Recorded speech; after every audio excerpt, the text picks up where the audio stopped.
16 minutes past the top of the hour. Republicans ready now to pass a bill that creates thousands of jobs, but the White House already has the veto pen out. Joining me now, the person who sponsored the small business tax cut bill, House Majority Leader Eric Cantor. Good morning to you, Congressman.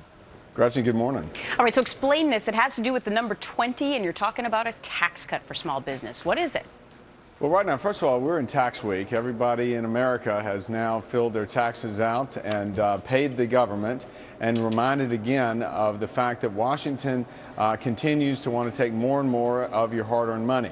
We also know that we've got a situation in the economy. We need to see more jobs created and more economic growth. How do you do that? You look to the job generators, the small businesses of America that create over 65% of the jobs. So what this bill does, the Small Business Tax Cut Act, that'll come to the House floor tomorrow, it provides every small business with 499 employees or less the ability to have a 20% tax cut, straight up, money to the bottom line, so that small business men and women can have more money to plow back into their business, to grow the business and create jobs. Now, I understand that it's for businesses that have fewer than 500 employees, but that covers 99.9% of U.S. companies. Why would the Democrats and President Obama be against this?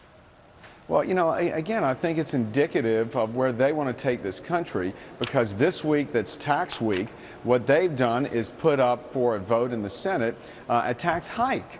And if job creation should be our goal, I think most Americans say we've got to get this economy going again. They believe you raise taxes. We believe you let small businesses have a tax cut to create more jobs. And so I just think there's a clash of visions here, and something that will continue to play out this year as we try and get something done here in Washington. But didn't President Obama in the past, wasn't he in favor of some tax cuts to small businesses? Well, I mean, there's been some indication from the White House that they want to help small businesses, but it seems that every time that they say that, there is always some string attached. There is always some desire to want to try and micromanage a small businessman or woman's money. And we believe that it's best to trust the small businessmen and women, because they know how to create jobs. Washington doesn't. Right. And now, that's what this bill does. I only ask that because it appears that if at one point he was in favor of something like that, maybe now he's not, because it goes against the narrative of this whole Buffett rule that seems to be what's going to be the campaign lingo moving forward. I got to move to the next topic, because I'm interested in knowing what you believe Mitt Romney should do to go up against that whole Buffett rule populist message. Should Mitt Romney focus now on tax reform, since President Obama is going to continue down the path with this whole fairness approach and having millionaires pay more? Well, first of all, Gretchen, I think we got to ask the question on fairness. Why is it fair if you have a disparity, or if the allegation is a disparity in income tax rates? Why is it fair to go raise taxes on people? Why don't we just cut taxes on the middle class? That's what the small business tax cut does, is it lowers taxes on people that are working in small businesses, the middle class, to go and create jobs. But I'm asking it because it appears that that whole fairness argument, at least if you look at some of the recent polls, is working.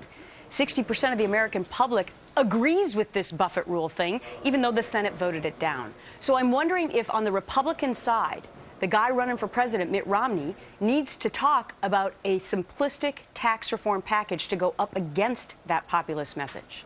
Well, there's no question that the public embraces a flatter, fairer, more simple tax code. And I think what you're seeing come out of Mitt Romney is an economic plan that embraces that kind of pro-growth policy.